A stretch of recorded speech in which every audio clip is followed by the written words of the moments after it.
Hi, everyone. Welcome to the latest and greatest episode of Failing Up. As usual, I'm your host, Claire, and today I'm sitting with the founder and CEO of Live in Your Beauty, Naomi. Today, she shares her story with us about being a domestic abuse survivor and a single mom while also maintaining and growing a business. I have loved having Naomi on. She is so vulnerable as she shares her story, and I find it really inspiring to interview people like this. So I really hope you enjoy this episode as much as I do. Naomi. Hi. I'm so glad to have you on. I'm glad to be here. So crazy that this all happened just the weekend after I met you. Right? So I think the reason why I wanted to bring you on here is because I think you are such a symbol of force and resilience, and I really wanted to give you the platform to share your story. So thank you for coming on. My first question is, I want to rewind it back towards your childhood. So you said you grew up in a household where your father was a druggie? Yes, he was a dope head. Okay.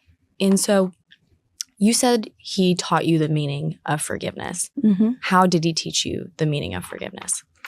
He taught me the meaning of forgiveness as of my father was a dope head.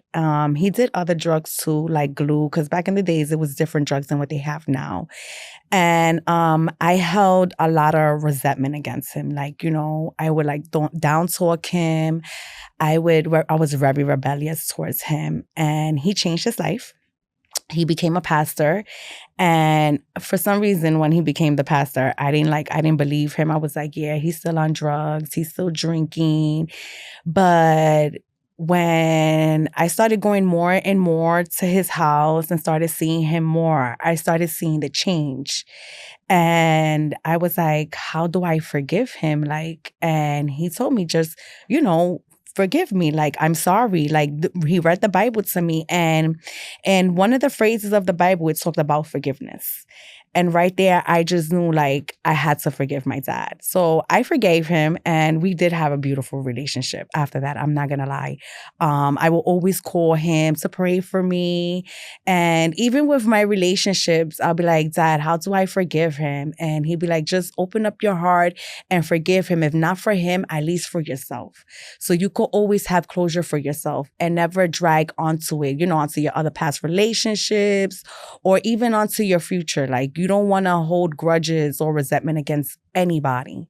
So that's how I learned forgiveness. And why do you think holding on to resentment or not being able to forgive, how do you think it impacts your future relationships? How it impacts my future. I feel like if you hold resentment or if you don't forgive somebody, you're never going to move on from that. You're never gonna, you're always gonna drag that onto every relationship. So say, for instance, if you're in a relationship where a man plays you and you done broke up with that man and you're going on to the next relationship, you're gonna feel the same way. You're gonna be like, wow, is he playing me? Is he cheating on me? Because this one did it. So what makes me think he's not gonna do it? And that's not always the way to go forward with things.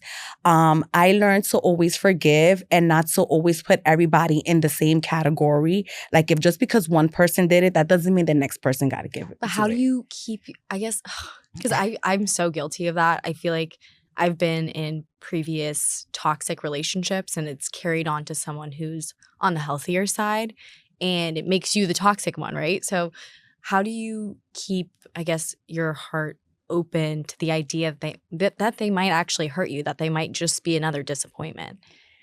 How do you constantly do that over and over again? Because you've been in situations where you've been hurt, which we'll dive into later, but how do you keep that side of yourself so open and vulnerable? I always try to give everybody the benefit of the doubt. I never want to look at somebody as the way I looked at the other person.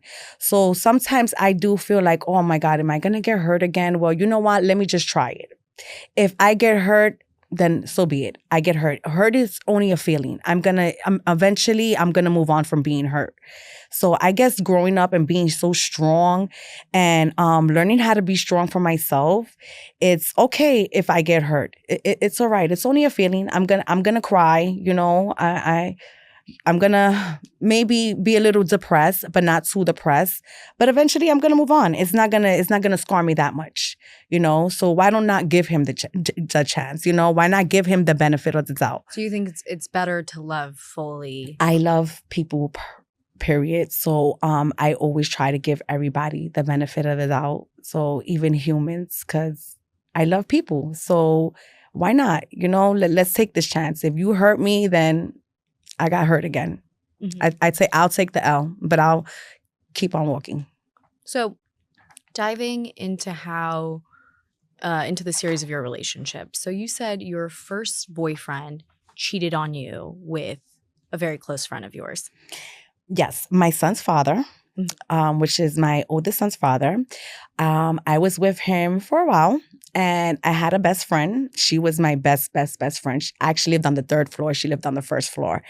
And same building? Yeah, we lived in the same building. We grew up together. We were childhood friends. So I wound up having a child at the age of 18, and she already had moved to Florida. So she came back to New York, and I let her stay in my house. At that time, I was working as a home attendant. So he was like, you know, he was in the world. He was a big timer. At that time, he was selling, you know, weed. And my grandmother... So your first boyfriend was a drug dealer? Yes. Okay. And dealing weed or yes, dealing weed and other drugs, okay. You know, at that time. And my grandmother was a big time pothead. So she went over there to go buy some marijuana. Okay. And I had a long apartment. So if you're running from the back room to the front room, you're gonna hear the feet. So she says she goes into the apartment. She knocked on the door. Mm-hmm. He opened up the door. She acted like she was sleeping on their sofa. And when she walked in, she already had hurt the feet. So the first thing she did as my grandmother, she pulled her sheets. And when she pulled her sheets, she noticed she was naked underneath. There's no reason for you to be naked in my home while I'm at work with my child and my, you know, at that time, my husband. So, you know, you give your best friends the trust to be at home alone with your man. Sometimes you're not supposed to. But like I say, I have a lot of trust in people. So I trusted her. And when my grandmother told me, I was like, at first I didn't believe it. So I said, come with me, let's take a ride. We're going to Elizabeth, New Jersey. We're gonna go hang out. And we rented a little hotel room. And I'm not gonna lie, I beat her up in the hotel room. Yes, I had my son's father come and pick me up. It was him and his cousin. I put my son in the back. I'm not gonna lie, they wanted to stay with my child. I chose them not to. I threw myself out of a moving car, and I ran to the building before they can, so that I can make sure that I'm there, so they don't lock me out. Because you know, I wanted my kid. Like, you're not gonna stay with my kid. You know, I caught you cheating on me. You're not gonna stay with my kid. And she was the one that told me that they slept with each other on my bed while my son was sleeping. That it was really hurtful for me. Like, so going back to the track of you forgiving, how do you let that go and give the next guy a chance, or anyone a chance, another friend a chance? It was hard after that, like to give somebody else a chance. I'm not gonna lie, I did stay single for a couple of years because, you know, I didn't trust nobody. And then came along my second son's father. Okay. How did that come about? Okay. This came about because my sister had a dinner party, and her friend, which is also my best friend, invited her cousin. So her cousin came with her boyfriend, and he came with his friends. This is how I met my son's father. Mind you, he's 10 years older than me. So I'm in the bathroom throwing up because I was drinking so much. So I come out and I see this big guy eating my food. I'm like, why are you eating my penne? So from there, we just exchanged numbers. And I found out he was living in a little matchbox room. I told him to move in with me, and I came out pregnant real fast. So I decided to keep the kid. But at first, I didn't even know that if it was his kid for sure, because I was already, I wasn't really sleeping with somebody, but I did sleep with somebody just like one time. So I was like in the borderline if it's his or not. And then when my son was born, my son came out with blonde hair, light skin, and green eyes. So at that point, I was like, oh my God, is it his? But long story short, I gave him the chance. He did cheat on me. There was another girl pregnant as I was pregnant too that I did not know about. I did not know about at all. So you said you still stayed after that, or I stayed. I stayed with him for 15 years. But why? Because I really loved him. There was something about him that I really loved, and I didn't want to give up. I was like, you know what? I'm gonna try to put this behind me, and I'm gonna move forward with it. This is my second son. I wanted to have a family. I didn't want to raise my son by myself. So especially when my son was diagnosed at the age of 19 months with autism. So that even more led me to be with him longer because I wanted to raise my child with two parents. My first child wasn't raised with two parents in the household. He was raised with one, which was me because, I left his father. I didn't want that for my youngest one. When you left the first father is when you went to the shelter, correct? Yeah, I stood there for 4 years. So what was the shelter like, and what was it like raising your son in a shelter? The reason why I was there for 4 years is because I kept on leaving the shelter. I was in a shelter in Hunts Point, and they put me in a room with like 4 girls, and I had my son. And at that time, my son had a lot of name brand. He had Jordans, he had a Nietzsche, he had a lot of name brand stuff. So they started stealing his clothes, and I had to fight off a lot of girls. Mind you, that's the Bronx. So, I got jumped. I got my butt whipped. They switched me to this place on 154th Street. It was the Urban Women's Retreat. And I went there, and I didn't like it because they gave me a kitchenette. So then they switched me to 125 and Adam Clayton. And I stood there, and I loved it. And then from there, I decided to put my money away, and I got my own apartment. And being in the shelter was very rough. Very rough. They steal your things. You got to watch your things. You can't bring too much valuable things with you. So I had to leave a lot of things in my mom's and half of the things in my dad's house. So I was always just like 2 bags. But the shelter life is rough. I don't know how it is now, but back then it was really rough. So what was going through your mind at the time when you decided to leave your first boyfriend, and go to the shelter? Because that's a really big decision to make. The time that I decided to leave him, I was nervous. I had nothing.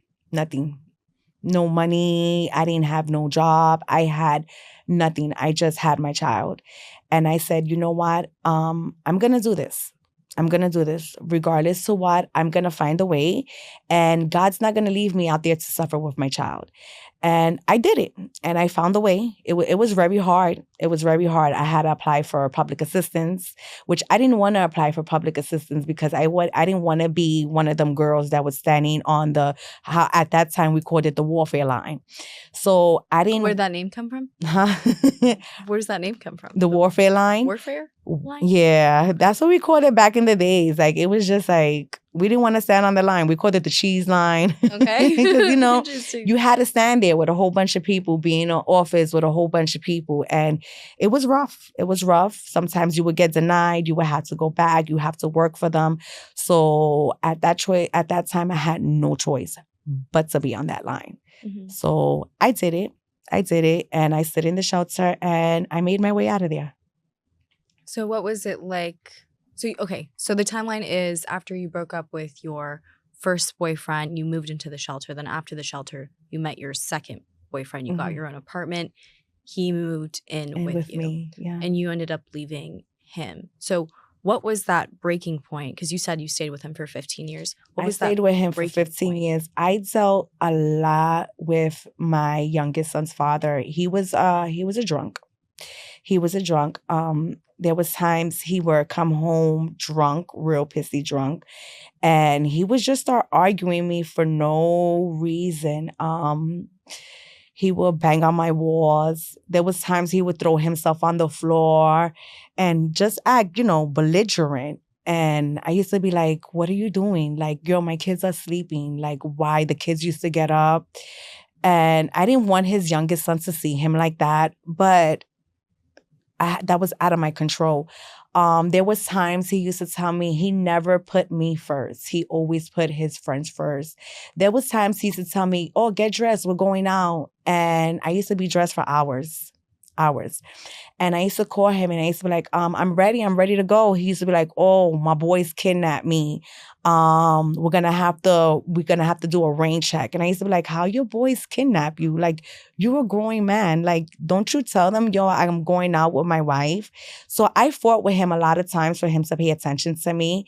I never went out there and cheated on him. I really loved him for who he was. Like, he didn't have no money. He didn't have nothing impressive to give me. But it was just, his personality. Sometimes when he wasn't drunk, me and him clicked so well. The jokes, the laughing.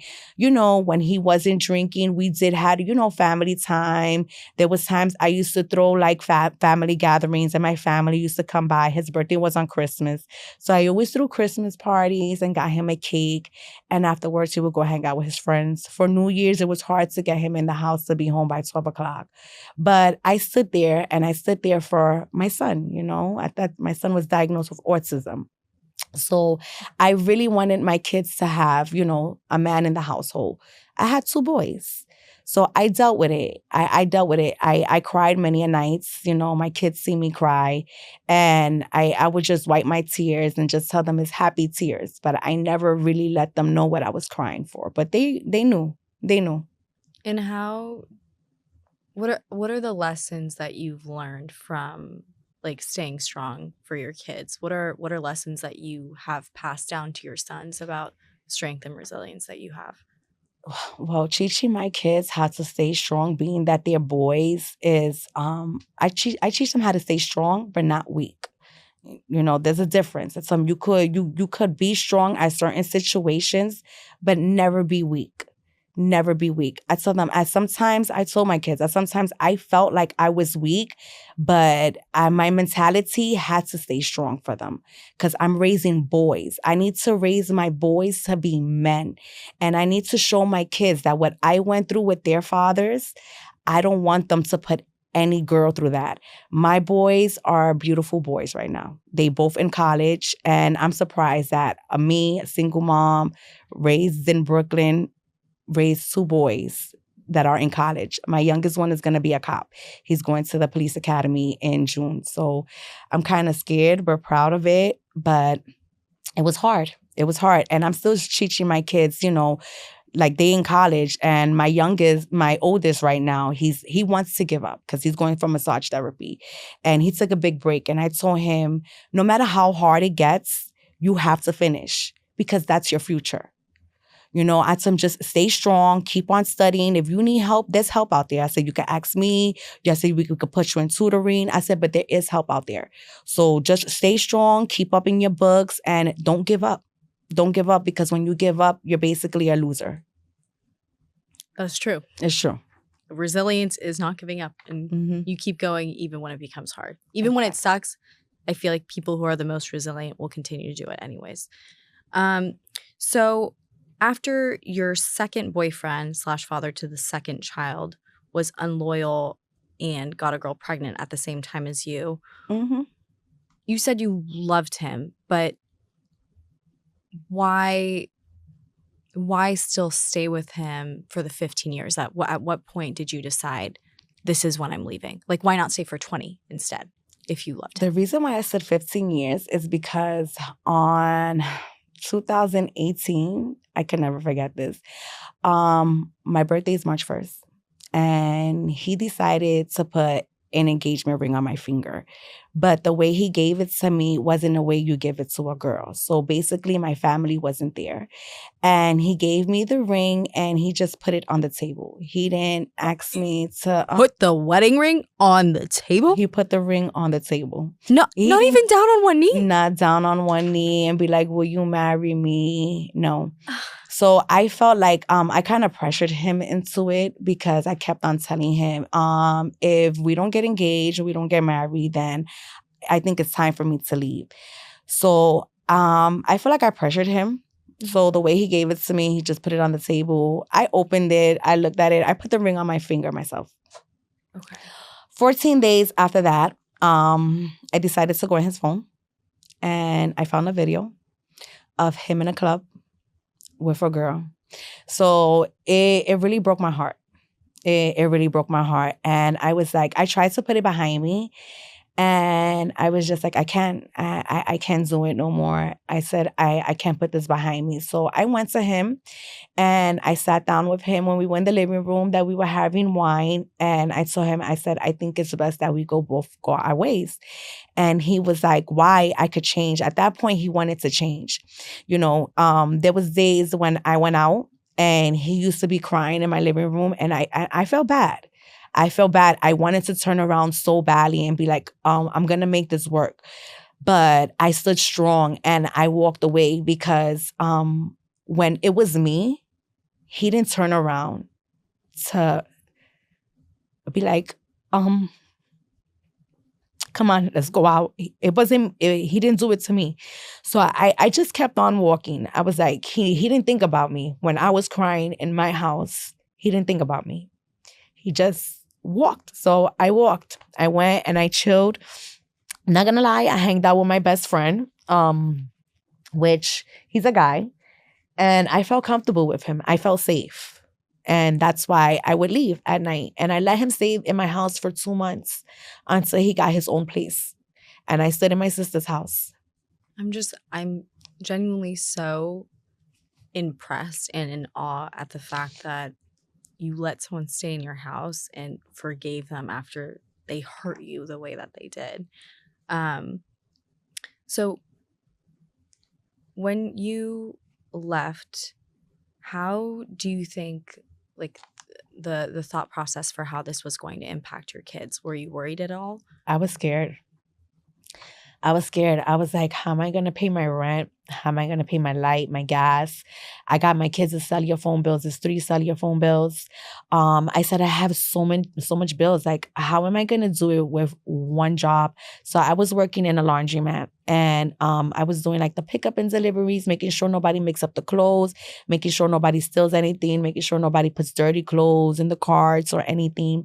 I was opening and closing. So, but it doesn't really pay you much. And at the same time, I was also learning non-invasive body contouring. So I was going to my courses and going to my classes. So that was another fee that I was paying. So I was like, how am I going to pay all of this by myself? I said, this is going to be hard. But I said, you know what? I'm going to do it. And my son at that time had already graduated high school. So he was upstate in Cabo Skills. He was learning wildlife management. So I was paying his college too and paying him coming up and down. So it was really hard for me. But I said, I'm going to do this. I said, I'm going to suffer. There's going to be a lot of sacrifices I'm going to have to make. I said, like my hair, my nails, my going out to eat and stuff. I said, but it's okay. I said, the sacrifices are fine because the long run, everything is going to pay off. And it did. It did. Don't get me wrong. There was times I was behind rent. I was behind my bills, but I made it work. And I pushed through it. And I make sure that me and my kids didn't stay homeless. I make sure we always had food and I make sure the bills were always paid and their phone bills were paid. And I never let them know that mommy was struggling or mommy couldn't make it. I always told them, oh, everything is going to be okay. Oh, mom, the phone bill needs to be paid at this time. Don't worry. I got it. I was either a day or a couple of hours late on it, but I got it paid. Wow, that's amazing. If you had a daughter, what are 3 of the biggest lessons that you would teach her based on what you've learned? I'm glad God didn't give me a girl. I think I would have been a different mom. Not trying to say I would have been a bad mom, but I think I would have been a more stricter mom because that's my daughter. So I would have had to shield her, being since I'm a female. And I'm not trying to say all men take advantage of females, but some do. So I know I would have had to shield my daughter from, the bad apples. So I would have teached her how to just be aware of the men that you pick in your life. Not every man that you come across, like I say, you have to date. Some of them are just best friends. Some are just, regular friends. But just be careful. Be careful. And it's okay to trust people. It's okay to, let your guard down and trust people, because that's how you learn your lessons. If not, you're never going to learn a lesson. And you're going to always go through life scared. And I'm glad to say that I don't. So if I had a daughter, I would be very overprotective with her. Very. Just because I know I experienced a lot of heartache, a lot of how am I going to do it? But I did it. So what's the third lesson you would teach her? The third lesson I would teach her is always stay true to yourself. Always love yourself. Love yourself more than you could love anybody. But always love God first, then love yourself. Because once you love God, you know you love yourself. And pick a man that loves God entirely. So then he can love you. Because a man that doesn't love God will never love you, because he doesn't know love. And it's true. I'm sorry. It's true. And do you believe that your daughter would have completely avoided all of the experiences that you've been through because you've been through them? Mm-mm. No, you don't think so? I don't think so. Girls, when you have daughters, I don't have daughters, but my friends do have a lot of daughters. And they always would test their mother. Always. True. So if their mother tells them to go this way, they're going to go that way. Yeah, there's a rebellious streak. They're going to be rebellious. But it's always good to let them know, I've been through this and this and that. I wouldn't tell my boys, but I think I would tell my daughter. I think I would sit down with my daughter and tell my daughter, Mom been through this with her first, with your oldest brother's father or your second, and I would tell her everything. So she doesn't have to make the same mistakes I did, even though she might still make the same mistakes. But just to let her know, don't make the same mistakes I did. Yeah, I think you learn trial by fire. Mm-hmm. And I think what you were saying earlier in terms of going through life scared, I think that prevents you from loving someone wholeheartedly.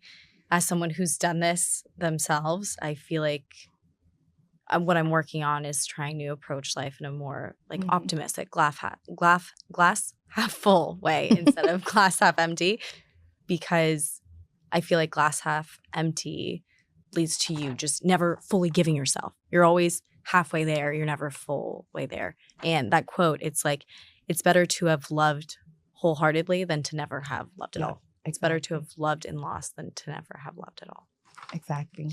So speaking of love, I want to talk about your last relationship. So you said this one was the most life-changing. It really put you through the ringer. I'd love to hear about how the bait and switch happened. So he made you believe that he was an incredible person. He was a club promoter. And when did you see that switch happen? Okay. My last relationship, we're going to dive deep in that. It was my worst relationship ever. And I wish that relationship on nobody. So after leaving my son's father, I still single. I started working in luxury med spa, doing my body contouring, my wood therapy. I was doing my butt cupping. I was doing fine. I was doing fine by myself with my children, going out with my friends. And one day I decided to answer an Instagram DM, which I should have never answered it. And as I answered it, I decided to meet up with this guy. As soon as I walked into his room, I should have known it. I should have known it wasn't what I expected. But I still stayed because the personality he let off was he's a cool person. Mm-hmm. Now, being with him in his room, hanging out with him was okay. He asked me to be his girl. I said fine. I will go over there every night. Sometimes I will call out and reschedule my clients just to see him. Okay, yes. He was Never already reschedule anything for a man. Rule number one. exactly. So he didn't have much. He was a club promoter, so you would think that club promoters get paid, right? No, he didn't have much. He had a matchbox room. He was always arguing with his roommates. Always. And I should have known that because his roommates used to complain about him when I used to walk in the building. They used to be like, oh, you with that guy? Be careful. He likes to fight a lot. But I just thought he would like to fight with guys a lot. Mhm. No. So long story short, he cheated on me. He cheated on me with multiple females. I can't even count them on my fingers. And did you, when you found out, you stayed every single I stayed. time? And why did you not take the lessons and the pain that you 'Cause felt from the first one? I know. And the second time. I feel so bad for him. Being since he grew up in foster care and he was an abused child, I felt really bad for him. And I felt like he needed somebody.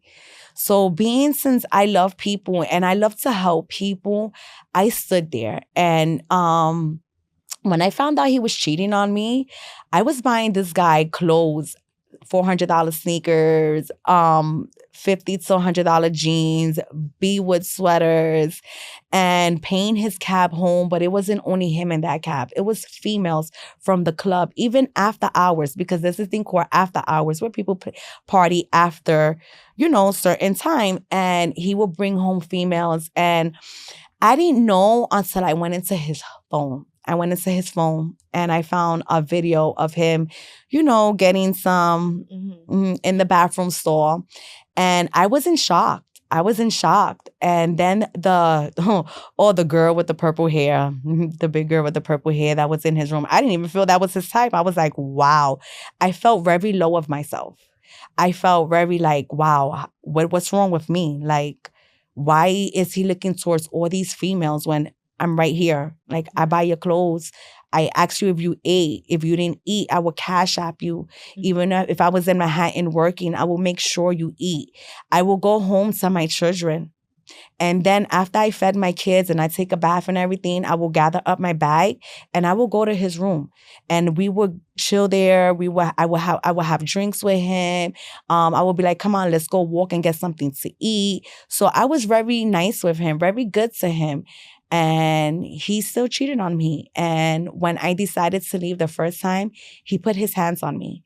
And I should have known right there that not to go back, but I still went back. But why? Why still go back after someone? He called me. He apologized to me. He was like, "Oh, I need you. Don't leave me." And I guess I suckered into it. Like Love makes you do crazy things. Yes. And I really loved him. I really cared for him as a person. I really loved him. So I didn't want to abandon him. I didn't want to leave him with nobody. Do you think any of the reason why you stayed with him, were there any patterns in your childhood that emerged as to the reason why you kept on staying with men? I didn't want to be alone. I felt like I was getting older, I didn't want to be alone. I wanted to start another relationship, So I said, maybe if I stay, he'll stop cheating. He'll stop doing the nightclub. If I tell him, let's get it together, like change your life. But he didn't give it up. He never gave it up. He didn't give it up until I moved him in my house. They threw him out of that apartment. They threw him out of that room. And I took him in my home. I was skeptical of taking him in my home because I have 2 kids. And my kids were already growing to be men. Mm-hmm. So I didn't really, really feel comfortable. So I told him it was gonna be temporarily. And he still went out. That night that he went out to the club scene. Did your kids know that he had already put his hands on you before? No. Okay, so no, I never told my kids. I never tell my kids anything like this. The first time my kids really seen it was when that night. Mm-hmm. And he went to the club scene and they lit up a blunt. And I don't know what was in the blunt. And he came back to my house very aggressive. very aggressive. So he was downstairs in front of my building smoking a dust blunt. And I told him, you're not allowed to come upstairs to my house. So as he was coming upstairs to my house, I closed my door and he pushed my door open, broke my door off the hinges. He started breaking a lot of things in my home. He broke, I always talk about this. He broke a cutting board that was very valuable to me. It was porcelain, and I didn't even use it to chop my vegetables. He threw it at my 65-inch TV. He went towards my entertainment set where it came with like 5 speakers, and he threw the speaker towards my face. When he threw it towards my face, it hit my mouth. At that point, I was in shock. I just got it was like a rush. It was like I felt like just blood and I could just taste blood. But I was more in shock. I didn't really know anything that had happened to my face. My kids, I looked at my kids and my kids had this look on their face that I can't forget it. It was like, oh my God, like, Mom, look at your face. And I just held my mouth there. And he came to me. He was like, oh my God, I'm so sorry. I'm so sorry. I looked at him. I was like, just go. Just go. Because this is the second time that the cops was getting caught to my house that time. And I saw him leave because I knew they were going to lock him up. And you didn't want that. I didn't want him to get locked up. Because to me, he looked more like he was more possessed. And he didn't know what he was doing because he was on these drugs. So since I'm the person that I am, and I seen my father experience a lot of things while he was on drugs, I told him, just go. Just leave. Just leave. The same cop came and he couldn't even believe it.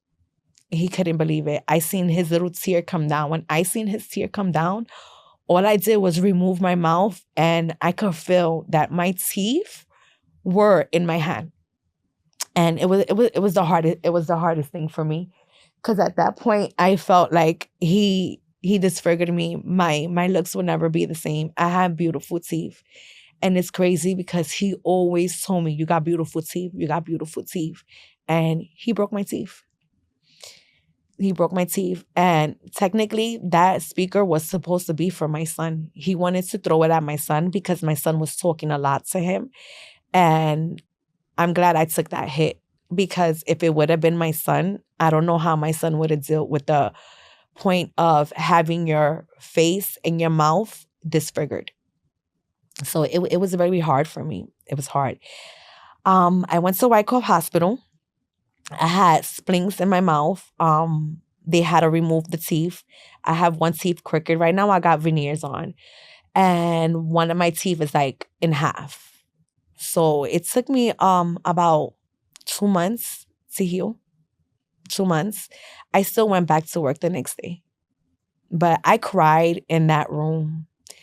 And I prayed. I prayed. And I told God, I said, God, please let me heal with a beautiful heart and not a heart that I want to go and I want to cause revenge and I want to get people to beat him up, because that's how I felt at one point. And I didn't want to feel like that. I said, this is not the way I want to feel. I said, I'm going to forgive him. And I knew I was going to forgive him because I know he wasn't in the right state of mind. It was hard to forgive him. Don't get me wrong. It was really hard. The cops, the security didn't want to let nobody into the room. The doctors and the nurses, they didn't want to touch me. I had 21 stitches on my lip. I don't know if you could see the scar. Yeah. I have a scar on my lip. So I had 21 stitches from in and out. Mind you, in a couple of months, I was going to BRT. And that was like a reggae fest they had in Atlantic City with my friends. And I was really looking forward to that. And I was going to cancel it because I felt so ugly. I felt like, how am I going to be in BRT with a missing tooth and metal in my mouth? But I went and I didn't care how anybody looked at me, because people would look at me and I would be like, a girl didn't do this to me. A guy did this to me. And I'm strong because I'm here today. So it was hard. It was hard. So how did that experience teach you about surviving? Like moving on, surviving, forgiving, all those things. It taught me survival because one, I'm here and I'm alive. I thought I was gonna die. I really did. The way he was acting that day, I thought I was gonna really die. And I'm just glad that I survived that. And it made me so strong because I'm like, you know what? I'm going to get off this table and I'm going to go to work the next day and I'm going to see my clients because I'm not going to let him get the best of me. I'm not going to let him be like, okay, well, I destroyed her face. So right there, I ruined her whole world. I didn't want him to get that power of him ruining my whole world. So I got up when it was, I'm not going to lie, they let me out at the next day at 9 o'clock in the morning because I had to see the dentist, a specialist, and he was outside. He was outside waiting for me so he could apologize. And I looked at him in his face and I told him, I'm forgiving you, not for you, but for me, because I need to move on. I told him, from here on, I don't want anything to do with you at all. I said, there's nothing you can tell me. I told him, you disfigured me. You ruined my face. I told him, I don't even know how I'm going to hold Living Your Beauty because I was the face of Living Your Beauty. And I kept on thinking. Living Your Beauty is your brand. Is my brand. Mm-hmm. And I kept on thinking, how am I going to smile in my client's face? How am I going to promote beauty if my face is disfigured? I'm not beautiful no more. But I grew the courage and I grew the strength to pursue with my business, even with a messed up mouth. And I didn't let him get the best of it. And I'm glad that I was stronger. And I told him, you're going to see me thrive. Your punishment is me being successful because you thought I was going to fall. You thought you was going to take everything from me. I said, and you didn't. You know why? Because I'm still smiling in your face with a missing tooth. I'm still smiling in your face. And I still got Living Your Beauty. So you're not going to demolish me. I'm stronger than you. And I'm not going to lie, to this day, I still see him. I still see him. He gave himself to the Lord. We actually both got baptized on the same day. And I told him, I don't hold grudges against him. I learned a lesson from him. I learned how to be strong. I learned that survival is all in you. It's not nobody that's with you. It's you. You have to learn how to survive. You have to learn how to be strong for yourself and for the kids that you have. And that's why I was strong, because my kids make me strong. Yeah, I mean, I find it so heartbreaking that you went through those things. And I'm so also impressed by the fact that you were able to shield them. I think like you're in a really amazing mom for doing that. You're so resilient for what you went through. Thank you. So when you were giving me my massage a couple days ago, what stuck out to me is you said, be happy on your own and be independently happy. So you're 42, right? I'm 42. And you said, we're going through similar experiences in terms of finding independent happiness. So you said you want to experience this earlier in life. Like you said, what I'm going through is good because I'm understanding how to experience independent happiness on my own without someone else or relying on someone else. And you said you're learning that lesson later in life.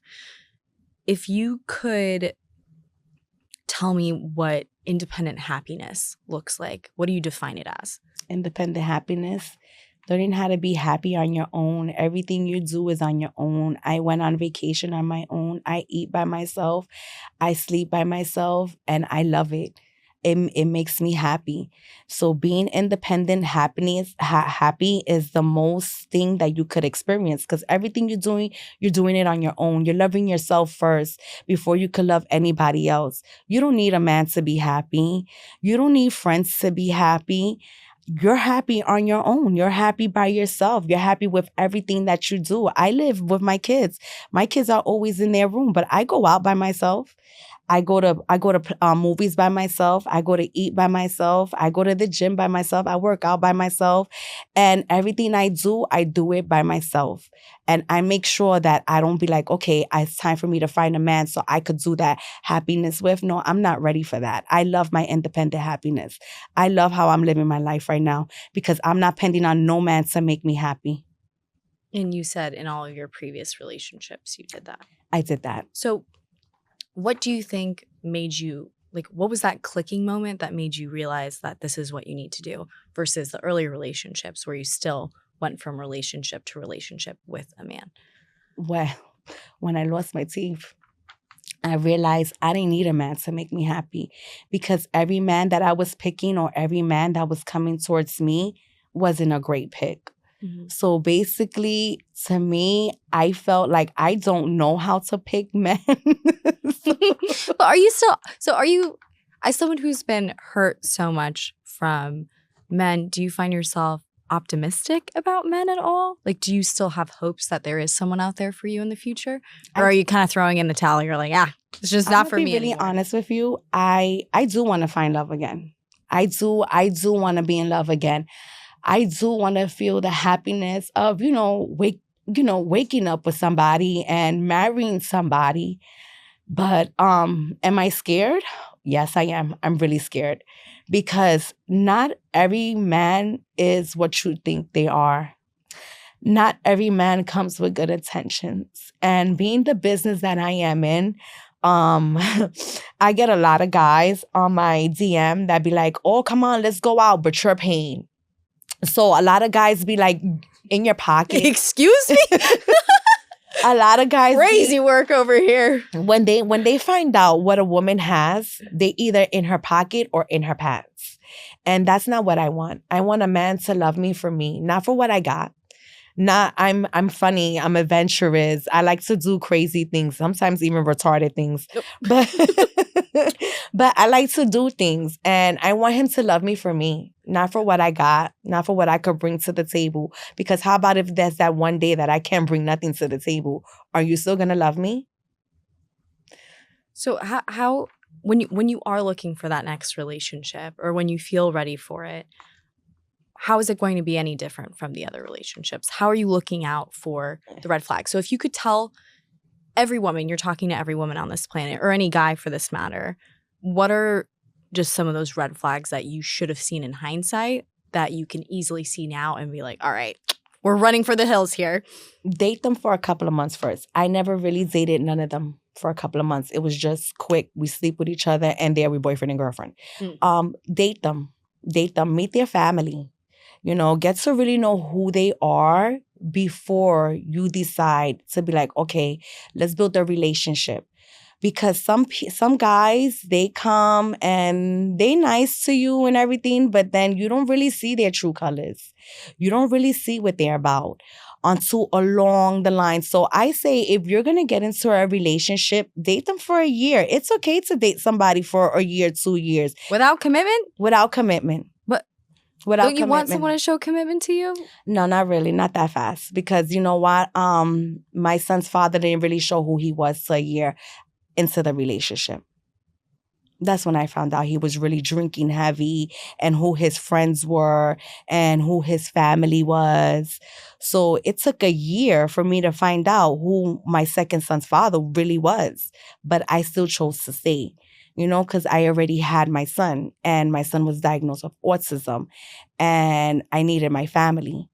But right now, at this point, I think if I was to ever get into like a dating relationship, yeah, we're going to date for a whole year, no commitment. You have your house, I have mine, because right there is you going to see if he's loyal and he's trustful. Because if I'm dating somebody for a year, I'm only going to date that person. I'm not going to go out nowhere else and date anybody. You know why? Because my interest is in you. So I want to get to know you. I'm not trying to get to know anybody else. I want to get to know you. I want to know who you are when I'm not around. Because that's where the guys do most their sneaky stuff, is when the girl's not around. Behind my back, what you going to do? When you're bored, when you're home, bored, alone, who are you going to call? Are you going to call me, or are you going to call somebody else? If I'm on vacation by myself, are you going to get jealous? Are you going to be spiteful and you're going to call the next girl that's on your phone list? Or are you going to wait till I come back from vacation? So but it sounds like you're less, so you still have an open heart. It sounds like you still want to be loved and experience. I do have an open heart. But you are less naive. Yes. Right? Okay, good. Yes, I do have an open heart. I still want to feel love, but it's gonna take time. It's gonna take time. He's gonna have to deal with me. I'm not gonna say I have guard up because I not guarded up. I still It just seems trust like men. it's not in your bones to be a guarded up person. No, I'm not a Part of me guarded thinks up that you person. should be more of a guarded person based on your No, I'm not. experiences. I'm not. I feel like I should just blend whatever you have with whatever I have because I'm the opposite. I feel like I'm so hyper guarded. And like I mentioned earlier, I feel like you were talking about earlier when you were giving me the massage. It's so important to approach life with more of an open heart because I don't know. I feel like the way I've gone about it is like, this is probably not going to work. This person's probably going to screw me over. Oh, this friendship maybe won't last. And I feel like in doing so, I failed to live in the moment and appreciate that person out of just the fear that it's going to end instead of just appreciating what I have in that time. So yeah, you give good advice on that. I want to dive into your business. Okay. So how did all of this happening, all of your experiences cumulatively affect your business? Like where did the entrepreneurship, where did that spark start? That spark started when I was working in a laundromat. I felt very put it like this. My second son's father used to tell me I have a little girl's body. I had barely no boobs, no butt. The way men speak to you. I had no thighs. So as I was working in the laundromat, I came across a lot of girls that would get their bodies done. And I was like, okay, you look nice. So at that point, I was like, I think I want to do a surgery.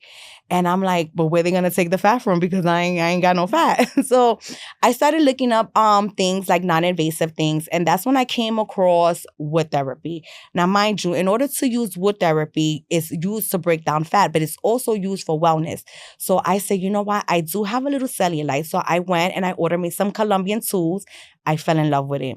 I started getting into protein shakes. I started eating. I started gaining my weight. I started looking really nice. I ended up being in Bling Fitness doing weight training. I was looking real. When I seen that my baby daddy was looking at me like a snack, I was like, yes, I'm doing something good. So what I did was I decided to take courses for non-invasive body contouring because I felt at that time, not a lot of people knew about it and eventually it was going to pop. And this was about in 2019, which was also the same year my father passed away. So I took the courses and I fell in love. I seen my body change. My butt went from a saggy butt to an up butt with the non-invasive butt lift.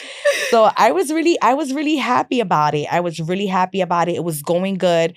2021, I hit my first spa gig in Luxury Med Spa, which I'm very grateful for them for giving me a chance. And then in 2022 is when I met the worst thing that ever happened to me.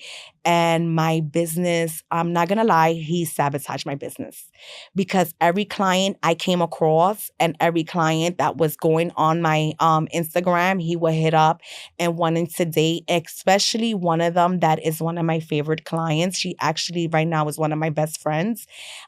He hit her up talking about let's go on a date. But as the woman that she is and the friend that she is, she came to me and she told me.